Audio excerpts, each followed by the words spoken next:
Hello students, आइए आज हम लोग क्लास 12 के दूसरे सबसे इम्पोर्टेंट टॉपिक के बारे में डिस्कशन करते हैं। जैसा कि हम लोगों ने इससे पहले जो डिस्कशन किया था वो डिस्कशन किया था मैट्रिसेस के बारे में। मैट्रिसेस के अगर आप क्वेश्चन लगा रहे होंगे, अगर हमारे सारे वीडियोस को देखने के बाद, तो आपके क्वेश्चन लग रहे होंगे, ऐसा हमारा विश्वास है। आइए अब हम लोग उसी कंटिन्यूएशन में आज क्लास 12 के ही एक और इम्पॉर्टेंट टॉपिक डिटर्मिनेंट्स के बारे में पढ़ते हैं। डिटर्मिनेंट्स की कुछ इन्फॉर्मेशन हमने आप लोगों को दिया है। सबसे पहले आपको हम ये बता देना चाहते हैं कि इसमें हम लोगों को जो क्वेश्चंस दिए जाएंगे, इसमें एक 4 मार्क्स का क्वेश्चन दिया जाता है जो प्रॉपर्टीज ऑफ डिटर्मिनेंट पे बेस होता है। किस पे बेस्ड होता है? Properties of determinant. लेकिन उससे पहले डिटर्मिनेंट के कुछ फंडामेंटल कॉन्सेप्ट को करते हुए 1 बाय 1 हम प्रॉपर्टीज के बारे में बताएंगे। अगर आप इस पूरी बात को देखते हैं, समझते हैं, तो आपको पूरी बात समझ में आ जाएगी। देखिए, सबसे पहले हम लोग बात करते हैं 2 बाय 2 ऑर्डर के डिटर्मिनेंट की एक्सप्रेशन की।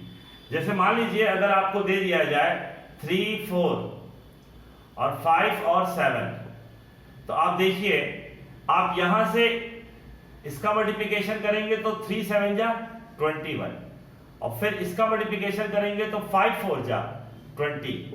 आप इस वैल्यू में से इस वैल्यू को क्या करेंगे? सब्ट्रैक्ट। इस वैल्यू से इस वैल्यू को क्या करेंगे? सब्ट्रैक्ट। वैल्यू कितनी निकल के आएगी बेटा? 1। ये हो गया 2 बाय 2 ऑर्डर का। आपको बहुत अच्छे से समझ में आ गया होगा। एक और क्वेश्चन आपको बता देते हैं। सपोज कीजिए आपको मिल जाए 3 4 7 9, तो आप इसको क्या करेंगे? 9 3 जा 27, 7 4 जा 28, तो 27 और 28 कितना आ गया? माइनस। तो हमने एक और एग्जांपल इसलिए आपको बताया कि यह आप अपने दिलो दिमाग से निकाल दीजिएगा कि सर क्या डिटर्मिनेंट की वैल्यू पॉजिटिव होती है? नहीं, डिटर्मिनेंट की वैल्यू पॉजिटिव भी हो सकती है, डिटर्मिनेंट की वैल्यू नेगेटिव भी हो सकती है।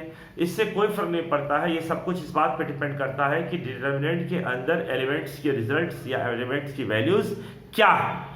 इस एलिमेंट की जो वैल्यूज होंगी, इसी के बिहाफ पे हम लोग आगे की बातों को करते हुए नजर आएंगे। तो आइए हम इसमें आपको और आगे 3 बाय 3 ऑर्डर के एक्सपेंशन के बारे में बताते हैं। तो हम लोग अब जरा देखा जाए 3 बाय 3 ऑर्डर का एक्सपेंशन। अगर आपको 3 बाय 3 ऑर्डर का एक्सपेंशन बताए हम, तो आपको 3 बाय 3 ऑर्डर के एक्सपेंशन में आपको हम क्या बताने जा रहे हैं? देखिएगा बेटा, एक डिटर्मिनेंट हमने लिया, क्या लिया?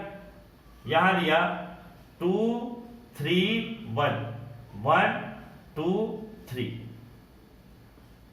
ठीक है, 2 1 1।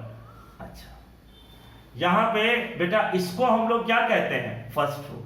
इसको क्या कहेंगे हम? Second row. इसको क्या कहेंगे? Third row. इसको क्या कहेंगे? First column. इसको क्या कहेंगे? Second column. इसको क्या कहेंगे? Third column. ध्यान दीजिएगा कि इसमें जो साइन कन्वेंशन होता है, साइन, हम लोग जो साइन अप्लाई करते हैं वो इस बिहाफ पे, plus minus plus, minus plus minus, और प्लस माइनस और प्लस।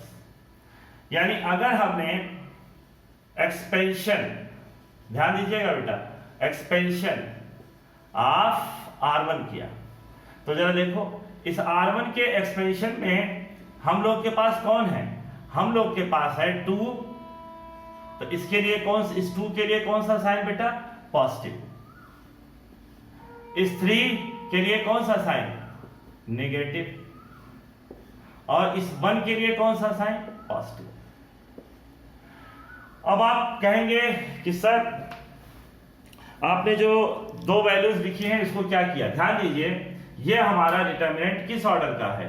3 बाय 3, मतलब 3 रोज है और 3 कॉलम्स है। ये नंबर ऑफ रो को और ये नंबर ऑफ कॉलम को, और स्क्वायर मैट्रिक्स का ही डिटर्मिनेंट वैल्यू निकाला जा सकता है। तो ये भी अपने दिमाग में आप बैठा के रखिएगा कि सर क्या हम केवल इक्वल ऑर्डर के डिटर्मिनेंट यानी स्क्वायर का ही हम लोग निकाल सकते हैं? हाँ, अनइक्वल के लिए आपको कोई डिटर्मिनेंट वैल्यू निकालने का अप्रोच नहीं आ रहा है। तो यहां पर अगर हमने बेटा कर दिया, तो जरा देखिए हमारे पास क्या आया? इस 2 से जाने वाले रो और कॉलम को हम लोग ढकते हैं। After overlapping second first row and first column we have 3 3 3 3 1 1।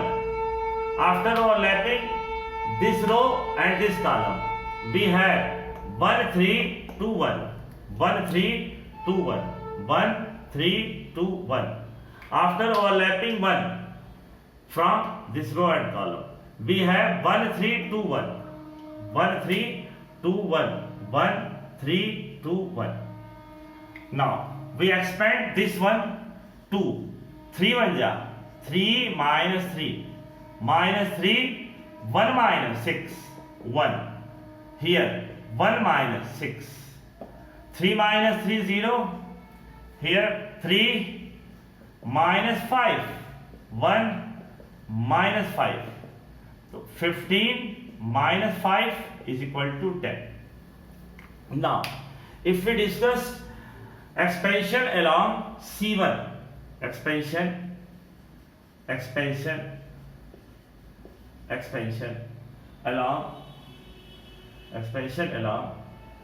along C1 जरा ध्यान दीजिए। Expansion element of expansion we have C1 elements are here 2 1 2 for 2 plus for 1 minus and for 2 again plus। after overlapping 2 we have 3 3 1 1 we have 3 3 1 1 and after overlapping 1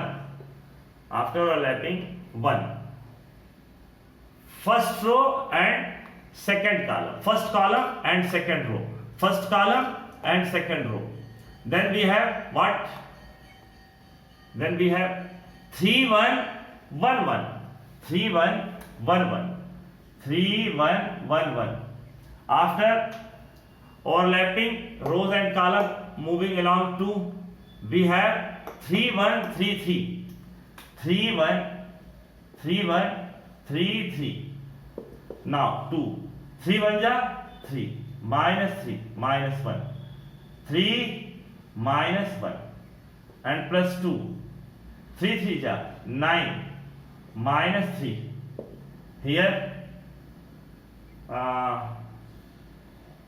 3 minus 3 0 0 minus 1 into 2 plus 2 into 6 minus 2 plus 12 is equal to again 10।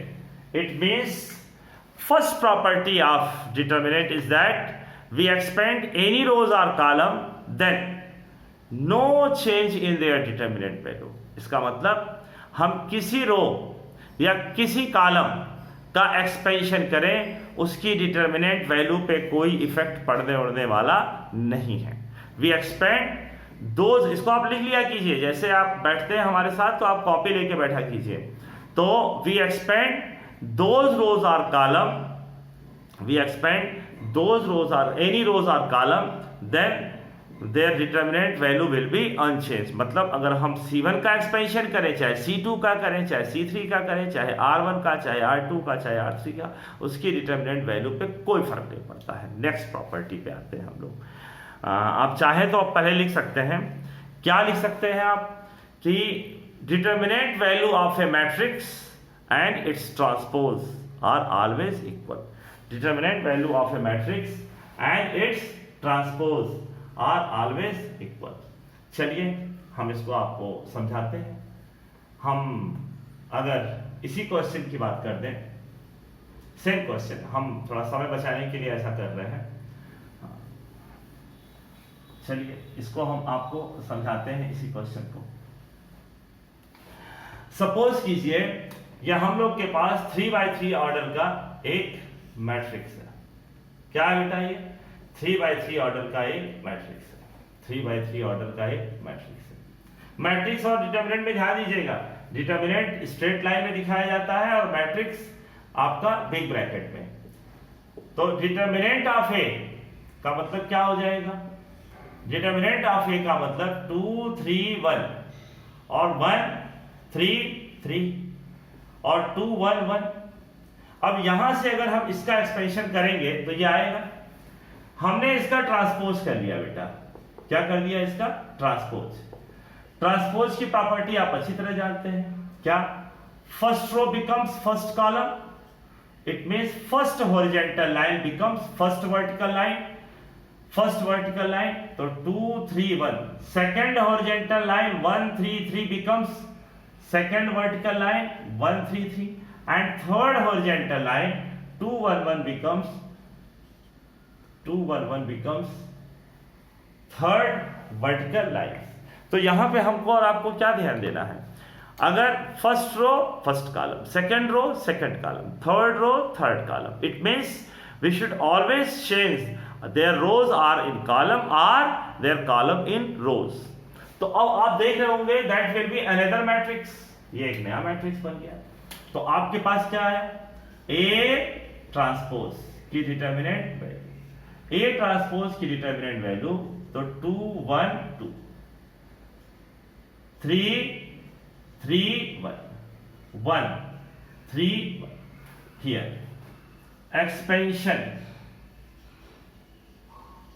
Expansion of R1, expansion of R1 में क्या निकल के आएगा 2, ये +2, ये -1 और ये +2, ध्यान दीजिएगा +2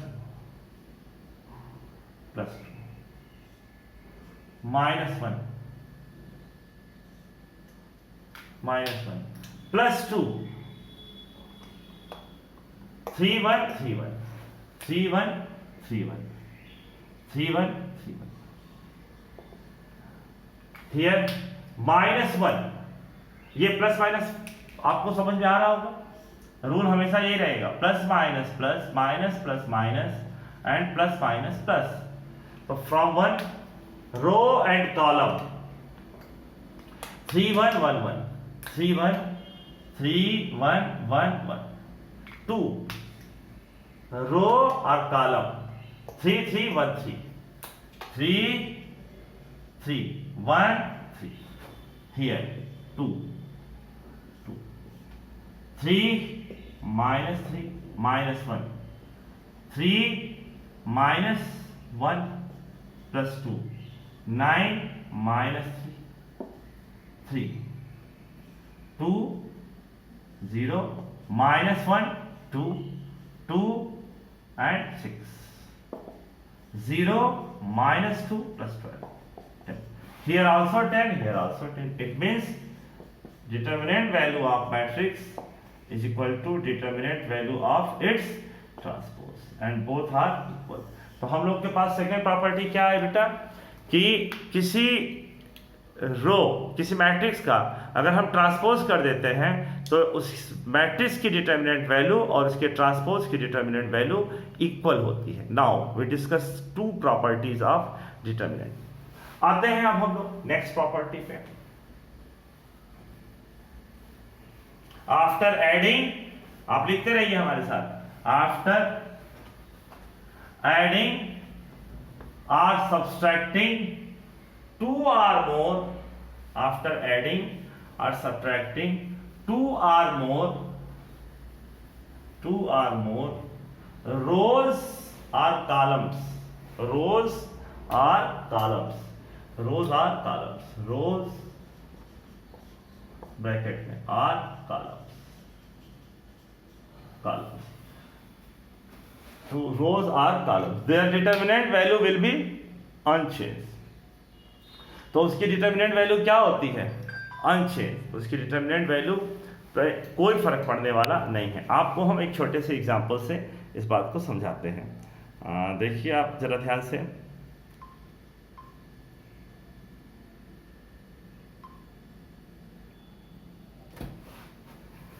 रोज और कॉलम देखिए, डेल्टा 3 4 7 8। अब अगर इसकी डिटर्मिनेंट वैल्यू हम निकालें तो 24 8 3 जा 24 minus 28, it will be -4। ध्यान दीजिएगा बेटा, 7 8 3 4, R2 that will be known as R2. R2 affected by R2 minus R1. R2 minus R1. R2 minus R1. Then what happened? After applying R2 minus R1, R2 is affected. Effect किस पे पड़ेगा? R2 पे. How? By subtraction of their corresponding element of R1. तो R2 is affected by subtraction of corresponding element of R1. Then 7 subtracted by 3. Then we have 4. 8 subtracted by 4. Then we have 4. Here 4 3 ja, 3 4 ja 12, 4 4 ja 16. Then it will be also minus 4. If we apply addition and subtraction rule again, suppose that again we do R2 affected या R1 affected by R1 minus R2, then affected by which row is affected here? R1. R2 is unaffected. 3 4, 3 minus 4 minus 1, 4 minus 4 0. Again expand this one, minus 4 minus 0. It will be again minus 4. आपके दिमाग में आ रहा होगा कि sir आप subtraction ही कर रहे हैं, एडिशन क्यों नहीं कर रहे हैं? कर लेते हैं भाई, एडिशन भी किया जाए हम लोग. Here R2 affected by R2 plus R1, तो -1 0 R2. इस R2 में R1 को ऐड किया जाए तो 4 minus 1 3, 4 plus 0 4, -4 एंड -4 के बाद यहां कितना आया बेटा? -4 और 3 to 0 अगेन -4. फिर आपके मन में एक सवाल आएगा, क्या आएगा कि only row wise addition or subtraction can be done? No, their column wise addition and subtraction also can be done easily. Look here, आपको लगे कि नहीं रो नहीं कॉलम में, बिल्कुल कर सकते हैं. देखिए C2 affected by C2 plus C1. Here value of C1 is unchanged and value of C2 is changed by addition of the corresponding element of C1. 0 adding with -1, it will be -1. 4 adding with 3, we have 7. Here -7 minus, here -3, -7 plus 3, it will be -4. Are their value will be changed? No, its value is not changed. उसके value पे कोई फर्क नहीं पड़ा. आते हैं हम लोग प्रॉपर्टी नंबर 3 पे. ये थर्ड ही था. प्रॉपर्टी नंबर 4 पे आइए. प्रॉपर्टी 4, इसका आप लोग स्टेटमेंट लिख चुके होंगे. अब आप लोग स्टेटमेंट लिखिए. If all elements of any rows or column, if all elements of any rows or column are 0, then their determinant value 0. Then their determinant value becomes 0. If all elements of any rows or column 0, so here 0 0 0 A B C P Q R, their determinant value 0. Here 3 4 5 0 0 0 2 9 8, their determinant value 0. Their determinant value 0. Delta 1 3 9 8 4 5 0 0 0, without any doubt their determinant value becomes 0. क्यों 0? आपके दिमाग पे जरूर आएगा. इसलिए 0 क्योंकि आपको हमने बता चुका है, we expand any rows or column, their determinant value will be unchanged. Then we expand along those rows or column which contains all elements 0. आप कहेंगे कि आप जानते हैं we expand any rows or column, then why not we expand along R1? If we expand along R1 then 0 into something 0, 0 into something 0, 0 into something 0. It means sum of all 0 becomes 0. Now here we expand along C2, here we expand along C3. It means we expand along those rows or column which contains maximum number of 0. If their all elements should be 0, then their determinant value becomes 0. Now we discussed about next property, property number 5. Property number 5. आइए देखा जाए property number 5. Property number 5. Property 5 हम लोग को क्या बताता है? if two rows are column are identical,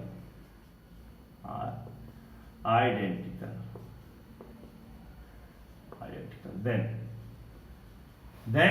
their determinant value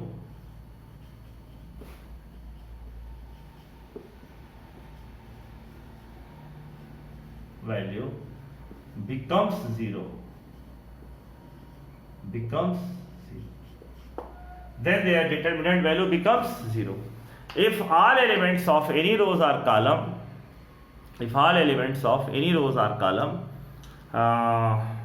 two rows or column of any rows, determinant are identical. What is the meaning of identical? Their results are correspondingly equal. For example, we have delta A, B, C. Here also A, B, C, L, M, N. It will be 0. Delta Y, because R1 and R2 are identical. Delta P, Q, R, L, M, N and R, S, T. P, Q, R, not P, Q, R. Then it will be 0. Reason, C1 and C3 are identical. C1 and C3 are identical. How it will be possible? आपके दिमाग में आ रहा होगा कि identical होने से 0 क्यों हो गया? सुनिए, if it will be 378, 289 and 378, then we applying a property R1 affected by R1 minus R3. ध्यान दीजिएगा बेटा, here R1 and R3, 378, 378. It means they are identical. After applying this property, R1 affected by R1 minus R3, 289, 378. R1 affected by R1 minus R3, 3 minus 3, 0. 7 minus 7, 0. 8 minus 8, 0. 8 minus 8, 0. आइए हम बात करते हैं. तो if we expand along R1, expansion along R1, then what happened? 0 into something 0, कुछ भी है, minus 0 into something 0 plus 0 into something 0. It means 0. I hope आपको हम ये बात समझा पाए कि if two rows or column are identical, it means their determinant value should be 0. आते हैं हम लोग नेक्स्ट प्रॉपर्टी, 6 प्रॉपर्टी पे. 6 प्रॉपर्टी पे आइए. 6 ध्यान दीजिएगा. A scalar is multiplied, आप लोग लिख लीजिए इसको. A scalar is multiplied with determinant. A scalar is multiplied with a determinant. With a determinant A, B, C, P, Q, R, L, M, N. If a constant scalar should multiply with the determinant, then it will be multiplied with all elements of any row or column. It will be multiplied with all elements of any row or column. Any row or column. R. KA, KP, KL, BQM, CRN,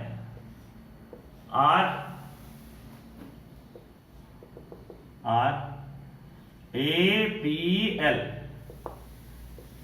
KB,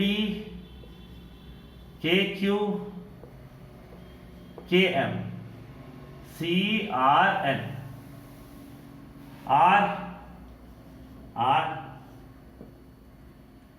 ABC, KP, KQ, KR, LMN. Then you listen very carefully. आप लोग बहुत ध्यान से इसको सुनिए. क्या if any constant scalar value is multiplied, then it should be multiplied with all elements of any row or any column. Suppose करो हम k का मल्टीप्लिकेशन इस डिटर्मिनेंट में करते हैं, तो अब यहां पे हमारे पास 3, 3, 6 और 3, 9 एलिमेंट्स हैं. लेकिन मैट्रिक्स की तरह इसके सारे 9 एलिमेंटों मल्टीप्लिकेशन नहीं होने वाला. आपको हमने बताया था कि अगर मैट्रिक्स का मामला होगा तो scalar should be multiply with all elements in a matrix. But here property of determinant, हम यहां डिटर्मिनेंट की प्रॉपर्टी पढ़ रहे हैं. तो अगर किसी स्केलर से मल्टीप्लाई किए तो R1 में अगर हुआ, if it will be multiplied with R1, then R2 and R3 is unaffected. Multiply with C1, then C2 and C3 becomes unaffected. Multiply with C2, then C1 and C3 should be unaffected. Multiply with R2, then R1 and R3 should be unaffected. Should be unaffected. I hope हम आपको बात समझा पाए. अगर आपको हमारी पूरी बात समझ में आ गई तो आप इसको बहुत आसानी से लगा लेंगे. फॉर एग्जाम्पल एक छोटे से एग्जाम्पल भी हम आपको समझाते हैं. If we have delta here 15, 25, 40 and 54. Then look here.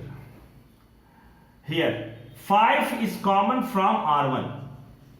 Then after taking common 5, then 5 should be divided with R1. अगर 5 हमने कॉमन लिया तो हम इस 5 का डिवीजन किस में करेंगे? केवल और केवल R1 में करेंगे.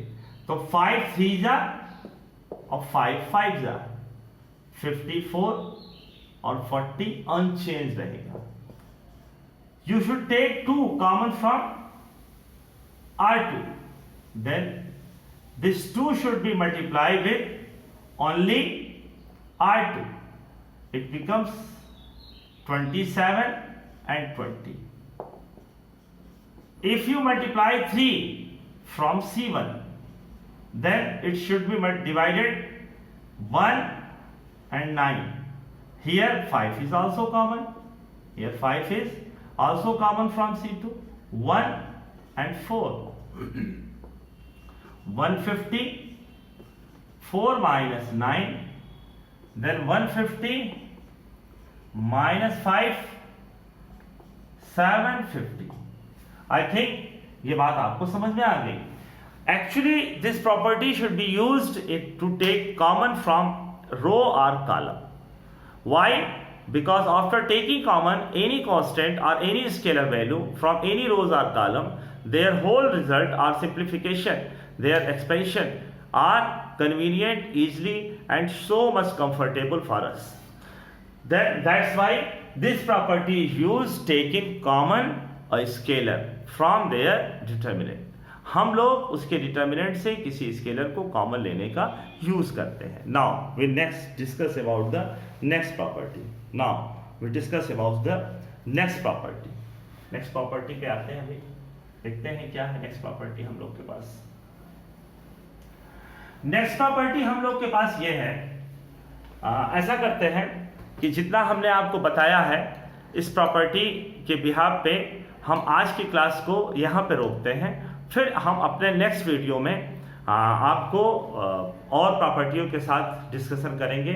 आपको अगर हमारा ये वीडियो पसंद आया है तो हम आपसे रिक्वेस्ट करेंगे कि आप अपने और यार दोस्तों को और अपने हित मित्रों को इस चैनल स्टेप्स मैथ्स क्लासेस के चैनल को सब्सक्राइब करने के लिए ज़रूर कहें, जिससे कि हम और आप मिलकर अपनी एजुकेशनल एक्टिविटी और एटमॉस्फेयर को मोर रिच और इफेक्टिव बना सकें. आपने हमारे चैनल को देखा, इसके लिए आपका बहुत बहुत धन्यवाद. Thank you very much.